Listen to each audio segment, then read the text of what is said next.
Assalamualaikum warahmatullahi wabarakatuh. Perkenalkan, nama saya Junisa Adelia Putri dengan NIM C1C019041 dari kelas R13 jurusan Akuntansi Fakultas Ekonomi dan Bisnis Universitas Jambi angkatan 2019. Baiklah, di video kali ini saya akan menjelaskan materi tentang penggunaan informasi akuntansi untuk perencanaan laba di mata kuliah Akuntansi Manajemen Lanjutan dengan dosen pengampu Bapak Juliusman SE MSI AKCA. Baiklah, yang pertama yaitu pengertian analisis cost volume profit.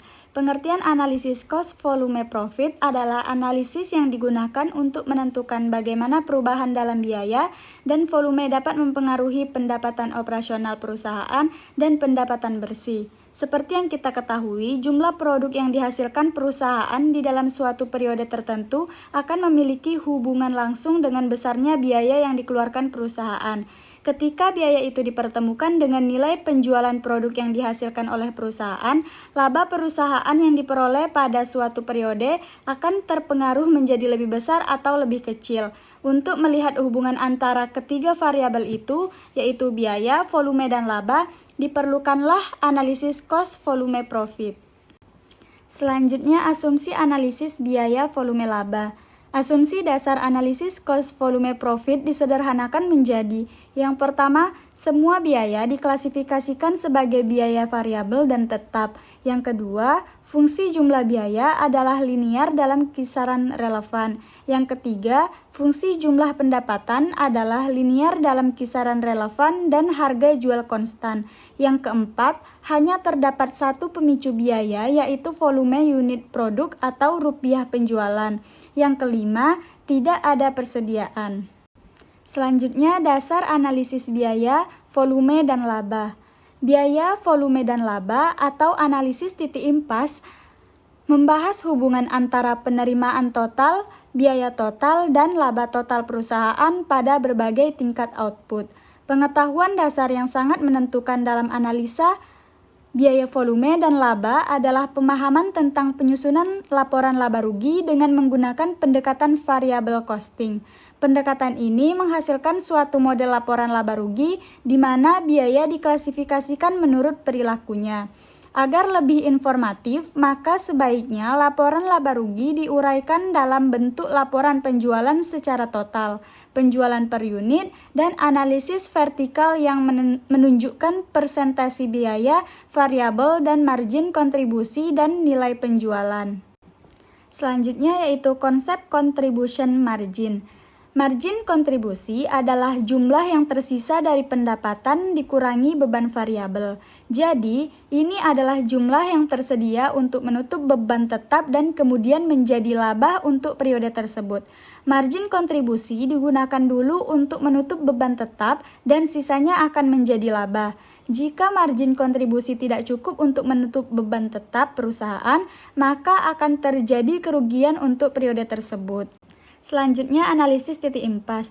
Analisis titik impas merupakan tingkat aktivitas di mana suatu organisasi tidak mendapatkan laba dan juga tidak mendapatkan rugi. Titik impas juga dapat didefinisikan sebagai titik di mana total pendapatan sama dengan total biaya atau sebagai titik di mana total margin kontribusi sama dengan total biaya tetap. Tujuan analisis titik impas adalah untuk mencari tingkat aktivitas di mana pendapatan dan hasil penjualan sama dengan jumlah semua biaya variabel dan biaya tetapnya. Jadi, perusahaan tidak mendulang untung ketika hanya mencapai titik impas. Selanjutnya, pemanfaatan analisis cost volume profit untuk perencanaan. Dibagi menjadi 3 analisis. Yang pertama, analisis target laba. Analisis target laba dalam aplikasi hubungan biaya volume dan laba pada dasarnya sama dengan analisis titik impas. Perbedaannya hanya terletak pada jumlah laba yang diperhitungkan dalam formulanya. Dalam perhitungan titik impas, target laba sama dengan 0. Sementara dalam analisis target laba, seperti yang dimaksudkan di atas, jumlah laba yang diperhitungkan dalam formulanya disesuaikan dengan jumlah laba yang diinginkan, biasanya lebih besar daripada 0. Selanjutnya, analisis yang kedua yaitu analisis multiproduk. Analisis multiproduk merupakan memerlukan adanya asumsi terkait dengan bauran penjualan, yaitu kombinasi berbagai produk yang dihasilkan atau dijual perusahaan. Dengan menentukan suatu bauran penjualan tertentu, analisis multiproduk dapat diubah ke dalam analisis produk tunggal. Namun untuk analisis cost volume profit, kita harus menggunakan bauran penjualan dalam unit. Perusahaan dapat menyelesaikan masalah multiproduk dengan mengkonversikannya menjadi produk tunggal, yaitu menetapkan produk-produk tersebut sebagai suatu paket. Selanjutnya, analisis yang ketiga yaitu analisis sensitivitas. Analisis sensitivitas merupakan analisis yang dilakukan untuk mengetahui akibat dari perubahan parameter-parameter produksi terhadap perubahan kinerja sistem produksi dalam menghasilkan keuntungan. Dengan melakukan analisis sensitivitas, maka akibat yang mungkin terjadi dari perubahan-perubahan tersebut dapat diketahui dan diantisipasi sebelumnya. Materi selanjutnya yaitu pemisahan biaya fixed dan variabel untuk analisis cost volume profit. Unsur-unsur pemisahan biaya tetap dan biaya variabel untuk analisis cost volume profit dilakukan karena kedua biaya tersebut memiliki definisi yang saling bertolak belakang. Biaya tetap memiliki sifat yang tetap dan tidak akan ada perubahan, baik biaya yang akan meningkat maupun biaya yang akan menurun. Sedangkan biaya variabel memiliki sifat yang selalu berubah-ubah ketetapannya, yang bisa saja biayanya meningkat ataupun menurun. Dan ketika dikaitkan dengan analisis cost volume profit, memiliki keterkaitan yang sifat dasar dari cost volume profit itu sendiri merupakan alat analisis yang dapat digunakan untuk membantu memecahkan permasalahan dengan mengidentifikasi dampak baik dari pengurangan biaya tetap terhadap titik impas maupun dampak kenaikan harga terhadap laba. Selanjutnya, materi yang terakhir yaitu cost volume profit under uncertainty.